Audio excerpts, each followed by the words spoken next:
Hello class, welcome back बच्चों। बेटा कल जाते जाते आपने डायग्राम बनाया था जिसमें बेटा हमने 5 तरीके के पुअर पढ़े थे। Always poor, usual poor, churning poor, बेटा ओकेजनली पुअर और नेवर पुअर, इन सब की बातें हमने की थी। बेटा अभी इनके ऊपर मैटर लिखना है हमारे को। चलो जी प्यारे बच्चों, लिखना स्टार्ट करना जरा मैटर। फटाफट से हेडिंग लिखना ऑलवेज पुअर। फटाफट से हेडिंग लिखना always poor.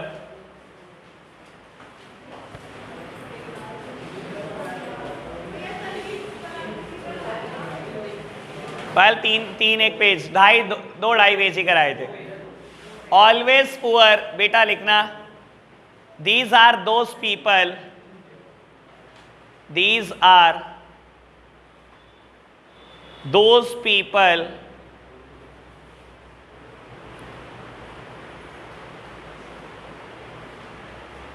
who lives in poverty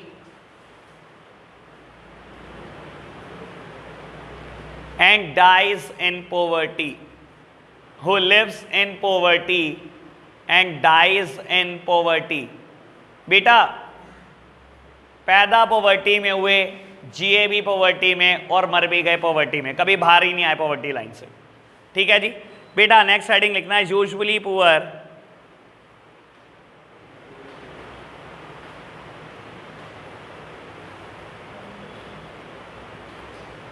These are those people, these are those people who are usually poor but who may sometimes have a little more money, but who may sometimes have a little more money, for example casual worker।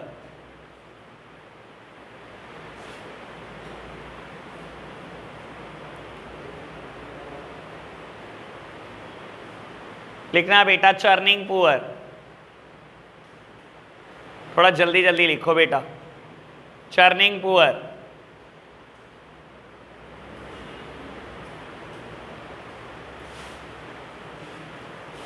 These are those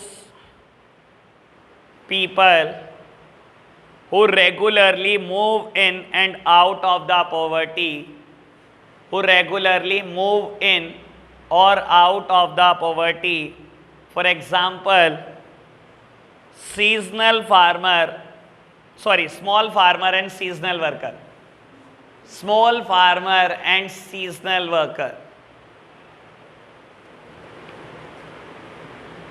occasionally poor, heading लिखना फटाफट से occasionally poor।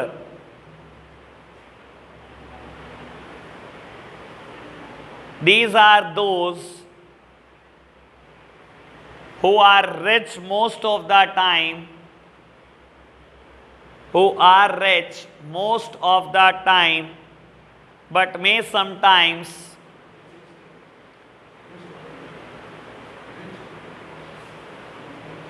मैंने क्या बोला? these are those who are rich most of the time, या आप बोल सकते हो non poor, but may sometimes have a patch of bad luck, have a patch of bad luck।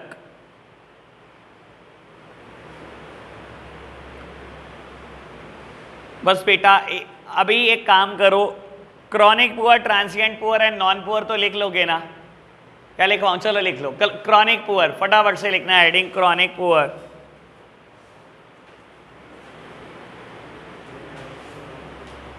Chronic poor is the combination of always poor and usually poor. फटाफट लिखो, chronic poor is the combination of always poor and usually poor. Transient poor,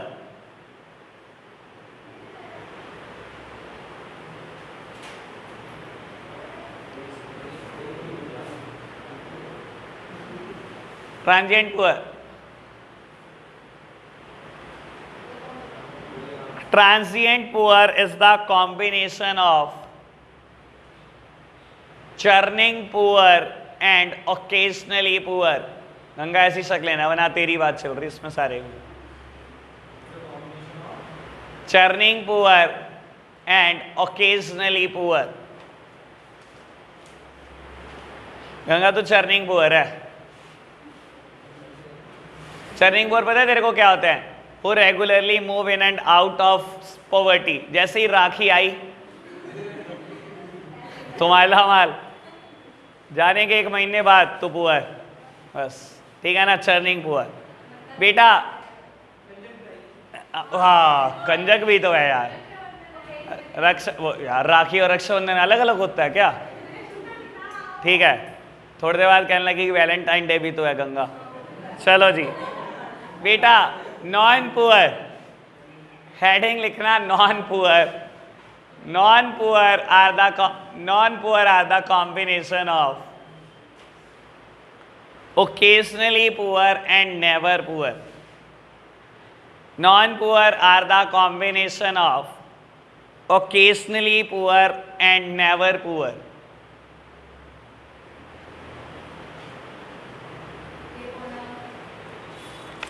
कल आई थी? कोई नहीं, जल्दी आएगा समझ, घबराना तो। 2022-23। चलो जी बेटा, बाबू टॉपिक लिखना, how are the poor people identified.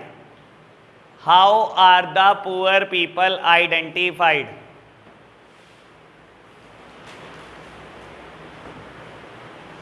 Shivanshu होता भी बोलता है शक्ल से, शक्ल से आइडेंटिफाई करेंगे, जिसकी गंगा जैसी शक्ल मिले पुअर, बाकी सब ठीक।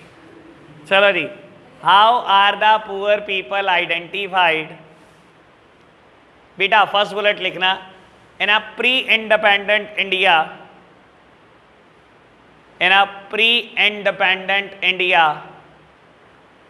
Dadabhai Naoroji was the first to discuss the concept of poverty line. Dadabhai Naoroji was the first to discuss the concept of poverty line.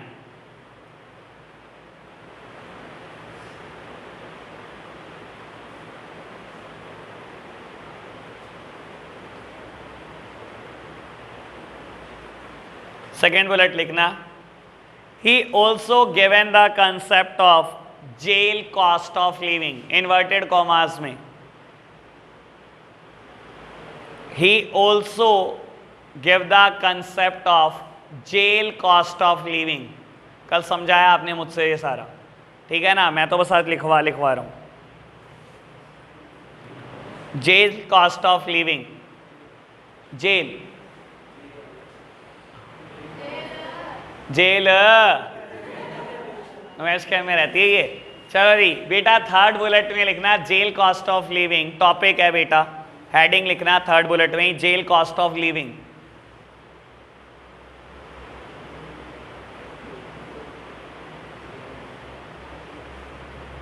Dadabhai Naoroji used the menu for a prisoner,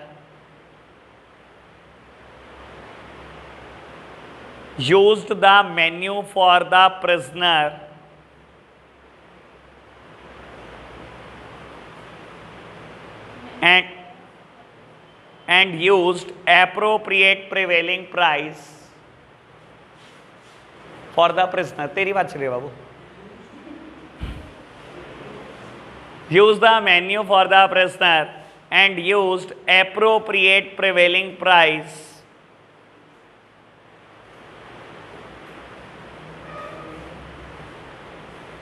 he divided the population of India as same। बस अब लिखते जाओ paragraph form में। he divide the population of India as 2/3 are adults and 1/3 are children।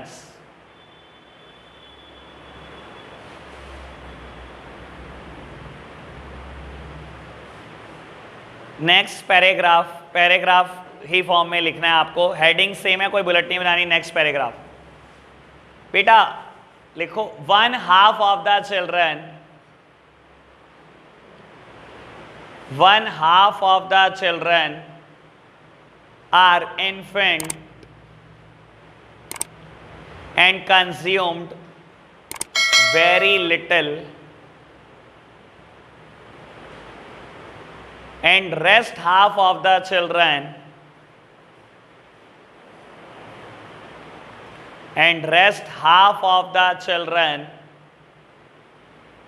consume half of the adults.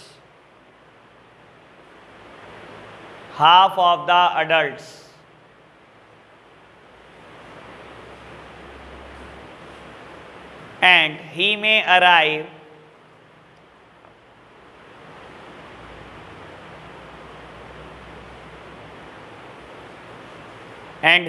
arrive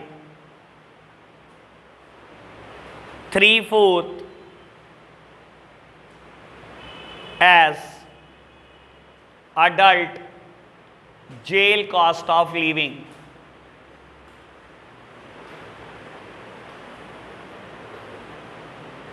खत्म। बेटा next bullet लिखना। इन 1962, next bullet है बेटा, ये टॉपिक खत्म हो गया, jail cost of living. How, हमने टॉपिक लिखा था बेटा, how are poor people identified. बेटा सबसे पहले आइडेंटिफिकेशन का जिम्मा ही बेटा प्री इंडिपेंडेंट इंडिया में लिया था दादाभाई नौरोजी ने बेटा, और जेल कॉस्ट ऑफ लिविंग से सजेस्ट किया था। उसके बाद पोस्ट इंडिपेंडेंट इंडिया में बेटा अलग अलग टाइम पर अलग अलग कमेटी बनी है। अब मैं उनकी बात लिख रहा हूँ। इन 1962 planning commission formed a study group. Planning commission form a study group. Next bullet. In 1979 task force on projection, बहुत बड़ा नाम है इसका, task force on projection of minimum needs and effective consumption demand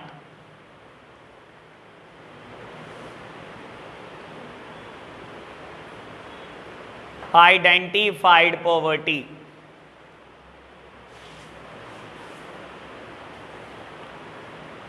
Next bullet.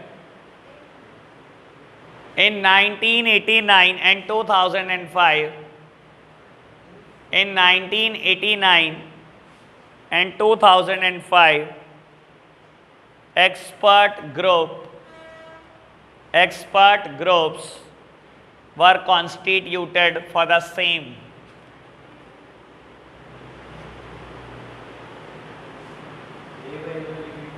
In 1989 and 2005, expert groups were constituted for the same. Were constituted for the same. चलो जी बेटा फटाफट से बुक निकालना अपनी। इनके पास बुक नहीं है बेटा, ग्रुप में नोट्स आए हुए हैं, वहां से रीड करना स्टार्ट करेंगे आगे, जल्दी से निकालना। बाबू एनसीईआरटी में मैं पेज नंबर 64 पर हूं। एनसीईआरटी में बेटा हम पेज नंबर 64 पर हैं। The poverty line topic start हो रहा है और बेटा हमने फर्स्ट पैराग्राफ रीड कर लिया था। एक काम करेंगे बेटा, हम बचा हुआ सारा रीड करेंगे और मैं आपको बता देता हूं बेटा इसमें पॉवर्टी लाइन की लिमिटेशन लिखी गई है। ठीक है बेटा, और ये इंपॉर्टेंट टॉपिक है, जितना अब हम लिखेंगे इसमें पॉवर्टी लाइन की लिमिटेशन लिखी गई है बेटा। ठीक है जी, पहले आप पढ़ रहे हो बेटा, मैंने आपसे पूछना है। चलो जी प्यारे बच्चों, सामने देखना जरा मेरी तरफ आप। बेटा दो लिमिटेशन थी पॉवर्टी लाइन की। पहली लिमिटेशन ये है बेटा कि पॉवर्टी लाइन बेटा कैटेगराइज नहीं कर पा रही कि आप किस लेवल के पुअर हो। और आपको बता देता हूं बेटा, जब आप कैटेगराइज नहीं कर पाते ना कि आप किस लेवल के पुअर हो, तो गवर्नमेंट बड़ा कंफ्यूज रहती है बेटा किसको गवर्नमेंट की ज़्यादा मदद की जरूरत है। आप खुद समझो बेटा, अगर आप पहली कैटेगरी में आते हो, पुअर की पहली कैटेगरी क्या थी बताना जरा? Always poor. ऑब्वियसली बेटा आपको गवर्नमेंट की पॉलिसी की ज्यादा जरूरत है then occasionally poor. Occasionally poor क्या होते हैं बेटा? जो हमेशा रिच होते हैं, लेकिन बेटा कई बार कोई बैड लक ऐसा हुआ बेटा जिसकी वजह से वो सफर कर गए। जैसे कि आप कह सकते हो बेटा एक स्मॉल ढाबा ऑपरेटर है जो बेटा हमेशा रिच रहा है, मतलब नॉन पुअर रहा है, रिच तो नहीं नॉन पुअर रहा है, लेकिन बेटा कोविड-19 के बाद आपने उसका ढाबा कई महीनों तक लगातार बंद करा दिया। तो एक बैड लक ऐसा आया बेटा जो बिलो पॉवर्टी लाइन आ गया। ठीक है ना बेटा? आप खुद सोचो, गवर्नमेंट की पॉलिसी की जरूरत ओकेजनली पुअर को नहीं है, गवर्नमेंट की पॉलिसी की जरूरत बेटा ऑलवेज पुअर को है, चर्निंग पुअर को है बेटा। तो बाबू ये बात समझने की कोशिश करो, अगर poverty line different types of poor नहीं बता सकती तो गवर्नमेंट पॉलिसी का फायदा वो लोग नहीं उठाएंगे बेटा जिनको एक्चुअलिटी में उसकी जरूरत है। सबसे पहली लिमिटेशन।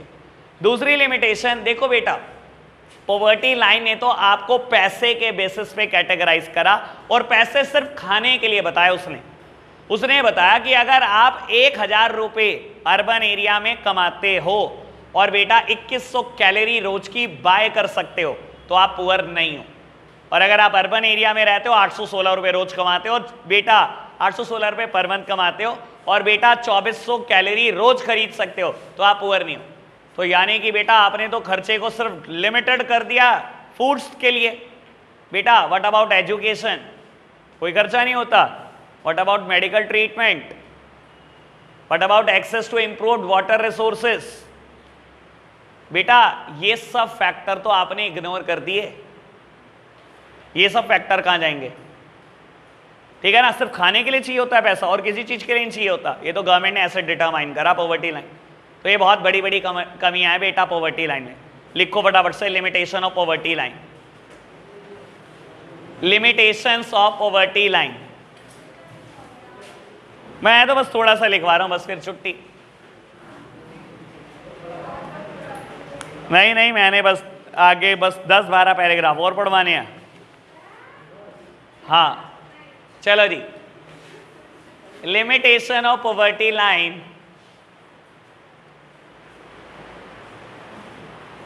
पहली लिमिटेशन लिखना बेटा, no differences between the category of poor. No differences between the category of poor.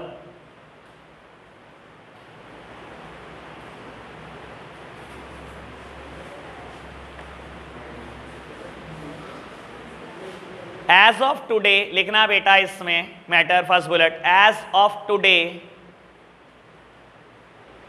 India's poverty line, as of today India's poverty line divide the population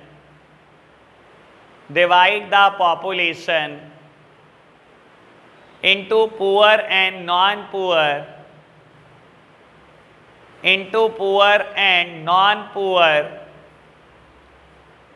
full stop. Next bullet,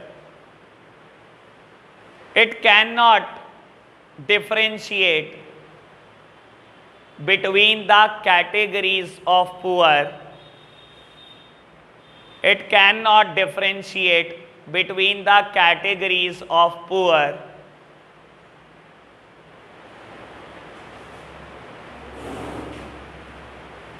This led to the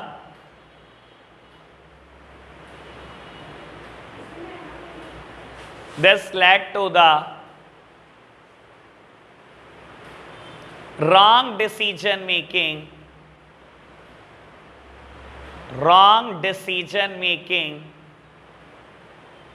as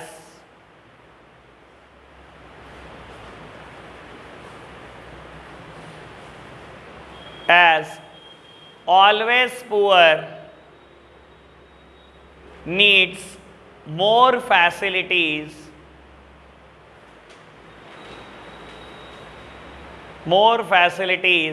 as compared with the occasionally poor.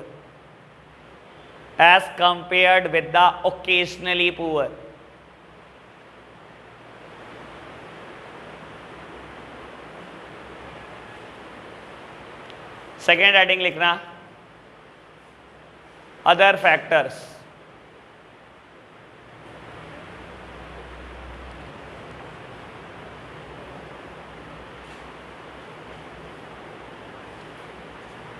लिखना बेटा, India's poverty line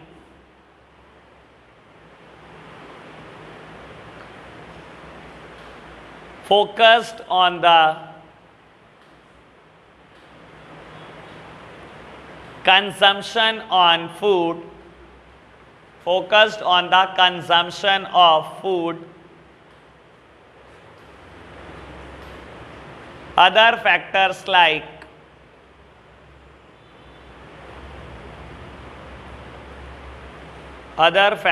like health,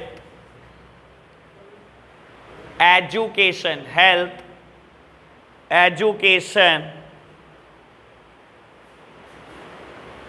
nourishment, access to improved water resources, access to, ये कौन सा access है? ACCESS, access to improved water resources are ignored.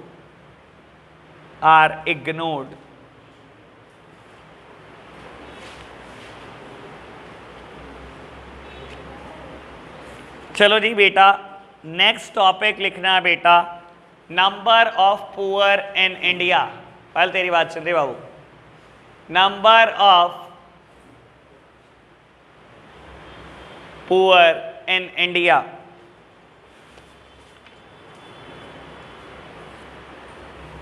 बेटा बहुत सारा stat है, अलग अलग सालों का।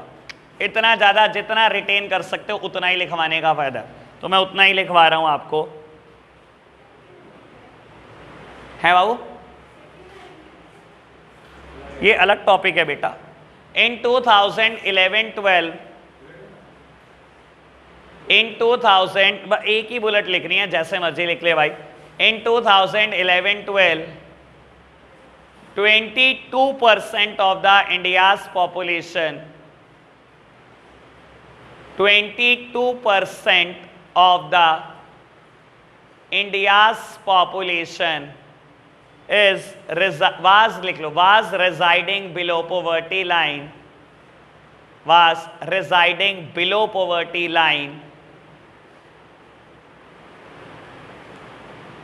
That simply means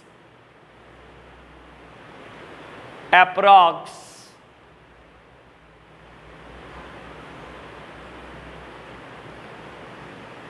27 crore or 270 million, 27 crore or 270 million people are residing below poverty line. 270 million people are residing below poverty line. बेटा एक और बुलेट लिख लो इसी में। वो ऐसे ही होता है ना, हाथ पकड़ो गला पकड़ा पूरा दबा दो। चलो जी ऐसे ही। चलो जी बाबू लिखना 50% ऑफ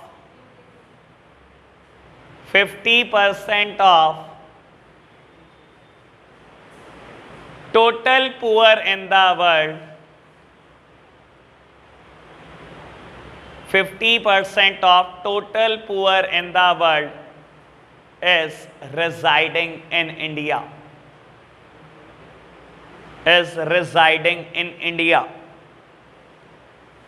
बाबू ये बात मैं एक बार एनसीईआरटी से कंफर्म कर दूं आपको।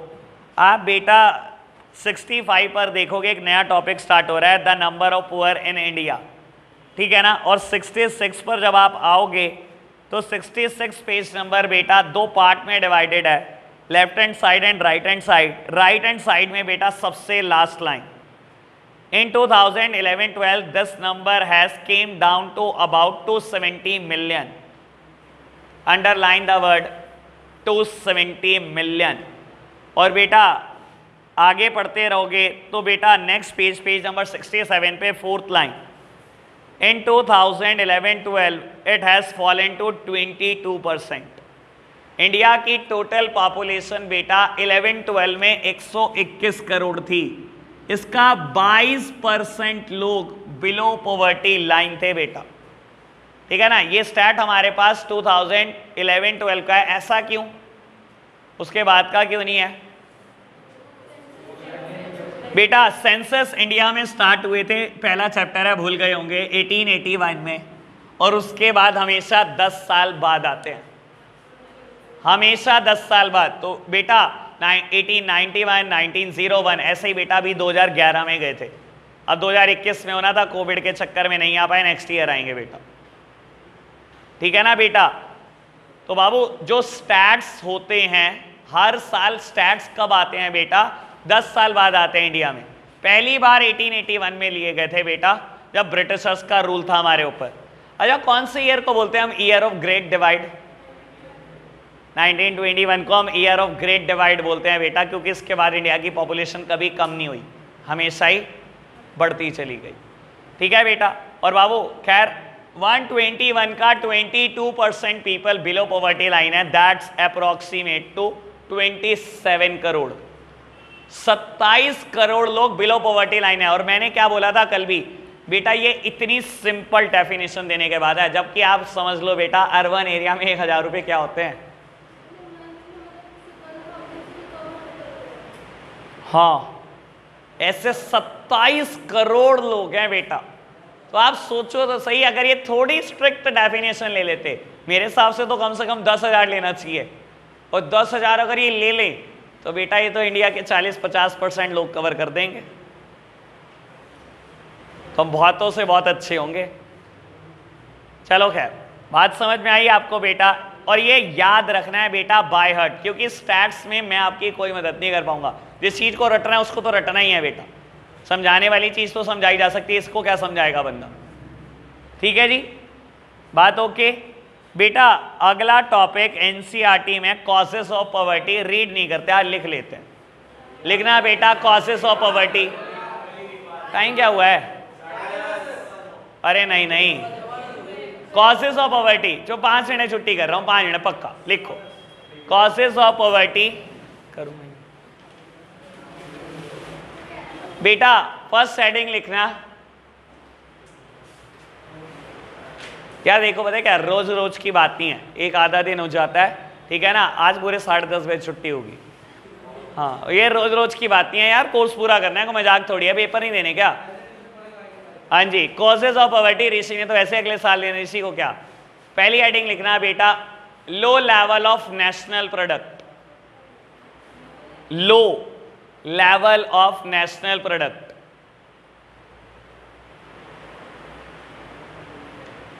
इसमें फर्स्ट बुलेट लिखना बेटा, नेट नेशनल प्रोडक्ट। आज ऐसे ऐसे एक डेटा पढ़ने को मिलेंगे, आप शॉक हो जाओगे, मैं भी पढ़वाऊंगा आपको। Net national product in India is very low as compared to the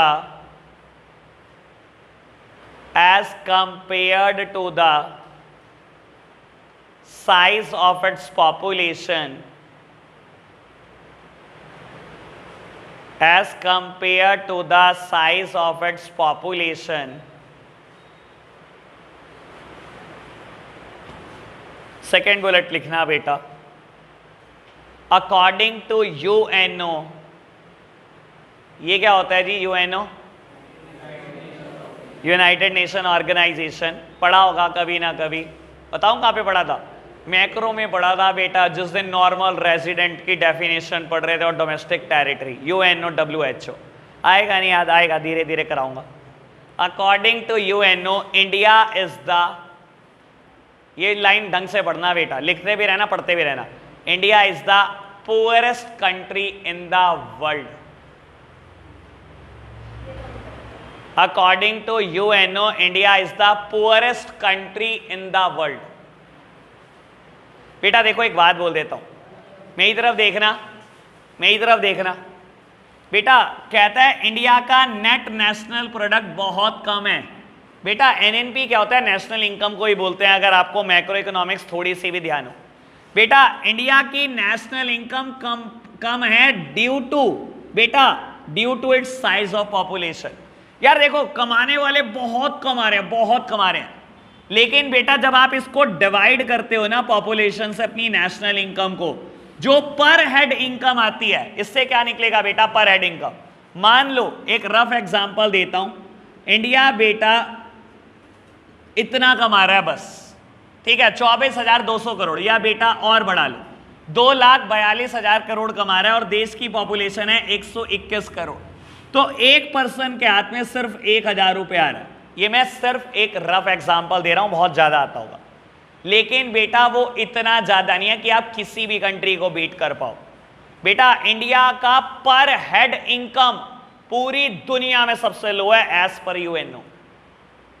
आपको एक बात बता देता हूं, इसकी एक वजह है बेटा, मैं एक स्टेटमेंट बोलूंगा शायद आपको समझ में आए। India is a poor country but Indians are very rich. Indians बहुत रिच हैं बेटा, लेकिन इंडिया एक पुअर कंट्री है। पता है क्यों? क्योंकि बेटा जो रिच है ना वो शुरू की 10% पॉपुलेशन है, और इंडिया की जो शुरू की 10% पॉपुलेशन है ना, इनके हाथ में पूरे इंडिया का 90% पैसा है, और बची हुई 90% पॉपुलेशन के पास पूरे इंडिया का सिर्फ 10% पैसा है। इंडिया में कोई पैसों की कमी नहीं है बेटा, लेकिन वो सारा पैसा बेटा इन्हीं की जेब में, बस ये दिक्कत है। Indians are rich but India is a poor country, ये फैक्ट है बेटा इंडिया का, ठीक है ना। और यही रीजन है बेटा पॉवर्टी का। 90% इंडिया के लोग सिर्फ इंडिया का 10% कमाते हैं, और यहीं से बेटा सारी पॉवर्टी स्टार्ट होती है। समझ आई बात आपको? चलो जी, सेकेंड हेडिंग लिखना बेटा, heavy pressure of population. Heavy pressure of population. ओ यार 2000 था ये, चलो खैर कोई नहीं, क्या फर्क पड़ता है बाबू। हम किस में आते हैं? ऑब्वियस यहां आते हैं बेटा। यहां कौन आता है बेटा? अरे यहां आते हैं बेटा पॉलिटिशियंस, बेटा बॉलीवुड स्टार्स, क्रिकेटर्स, ठीक है ना। अदर स्पोर्ट्स को तो प्रमोट ही नहीं करते इंडिया में बेटा। सारे हॉस्पिटल, मेडिकल स्टाफ, डॉक्टर्स की कमाइयां देखो, ठीक है ना बेटा। या बाबू अगर आप देखो schools, colleges, private institution, universities, ये सब बेटा शुरू की 10% का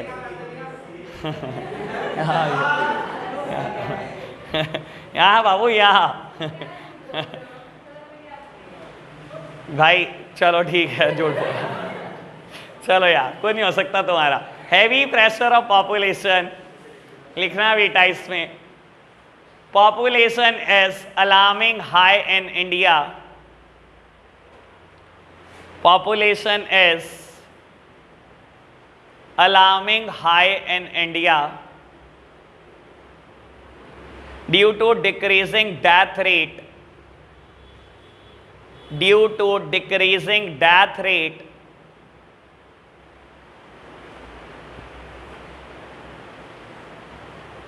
second bullet लिखना, average annual growth rate of population,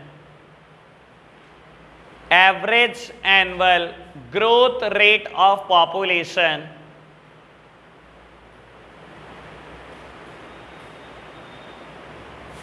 is 2.1%, is 2.1%. Third bullet लिखना बेटा, heavy pressure of population, heavy pressure of population leads to the dependency burden. Heavy pressure of population leads to the dependency burden. एक minute मेरी तरफ देखना। Again बेटा poverty का एक बहुत बड़ा कारण इंडिया की पॉपुलेशन है। बाबू आप सोच के देखना एक बार ये चीज, यार इंडिया की पॉपुलेशन 135 करोड़ और इंडिया की पॉपुलेशन का ग्रोथ रेट 2.1%। अरे तुम सिर्फ 2% मान लो, हर साल 2% से पॉपुलेशन बढ़ जाती है बेटा। 135 करोड़ का 2% भी 2 करोड़ 70 लाख है बेटा। इंडिया हर साल एक कनाडा पैदा कर देता है, एक ऑस्ट्रेलिया पैदा कर देता है। मैंने एक दिन पहले भी आपको बीच में बात बोली थी बेटा, कनाडा की टोटल पॉपुलेशन भी नहीं है इतनी, ऑस्ट्रेलिया की टोटल पॉपुलेशन 3 करोड़ है और 3 करोड़ आप एक साल में पैदा कर देते हो इंडिया में, ठीक है ना। और ऑस्ट्रेलिया, अरे मजाक की बात नहीं है ये बिल्कुल सीरियस बात कर रहा हूं। ऑस्ट्रेलिया का ज्योग्राफिकल एरिया इंडिया का 3 टाइम्स है। उनके पास इंडिया से 3 गुना ज्यादा जगह है बेटा। और सिर्फ कितने लोग रहते हैं बेटा पूरे ऑस्ट्रेलिया में? 3 करोड़। सर आप इस बात को समझो, जब पॉपुलेशन बढ़ती है ना तो कितनी डिपेंडेंसी बढ़ती है कितनी चीजों के ऊपर। आप गवर्नमेंट को कहते हो यार हमें प्राइमरी एजुकेशन नहीं मिल रही, आप गवर्नमेंट को कह रहे हो हमें एलिमेंट्री एजुकेशन दिलवाओ, गवर्नमेंट को कह रहे हो फ्री मेडिकल सर्विसेज दिलवाओ, ठीक है ना। नेचुरल रिसोर्सेज को तबाह कर रहे जा रहे हो जैसे जैसे पॉपुलेशन बढ़ती जा रही है बेटा, कहीं ना कहीं डिपेंडेंसी बढ़ रही है। एक दिन वीडियो आई, अभी कल की बात है, मैं एक वीडियो देख रहा था, एक न्यूज रिपोर्टर खड़ा था एक फीमेल के सामने, कह रही मोदी ने ये नहीं किया वो नहीं करा, सारी जॉब छीन ली, अनएम्प्लॉयमेंट हो गया, ये हो गया। मोदी करे क्या बेटा, पहले ये तो बताओ। उससे पूछा तेरे कितने बच्चे, कहती है 18। सुनी होगी आपने ये वीडियो, कल बड़ी वायरल चल रही थी ये वीडियो। भाई साहब क्या क्या करेगा मोदी, आप 18 बच्चे पैदा करो, सबकी एजुकेशन की जिम्मेदारी उसने ली है, ठीक है, मेडिकल फैसिलिटी भी देगा आपको। सर खुद ब खुद आप पॉवर्टी के लिए जिम्मेदार हो। इतनी जॉब्स नहीं है इंडिया में बेटा जिस हिसाब से आप पॉपुलेशन बढ़ाई जा रहे हो। 2.7 CR, 2 करोड़ 70 लाख लोग, इतनी जॉब कहां से क्रिएट हो जाएंगी? कोई गवर्नमेंट आ जाए, मैं कह रहा हूं कोई गवर्नमेंट, दुनिया के सारे देश के प्रेसिडेंट और पीएम भी आकर मैनेज करने लगे ना इंडिया, इतनी जॉब नहीं क्रिएट कर सकते वो। इस हिसाब से सोचोगे पॉवर्टी कभी खत्म नहीं हो सकती जब तक पॉपुलेशन कंट्रोल नहीं हो सकती। तो बेटा ये सबसे बड़ा कोज है पॉवर्टी का। समझ आई बात? मैंने पहली हेडिंग में समझाई, दूसरी भी ओके बात। बेटा थर्ड हेडिंग लिखना है इन्फ्लेशनरी स्पाइरल। चलो आज के लिए इतना ही रखते हैं बेटा, बाय बाय।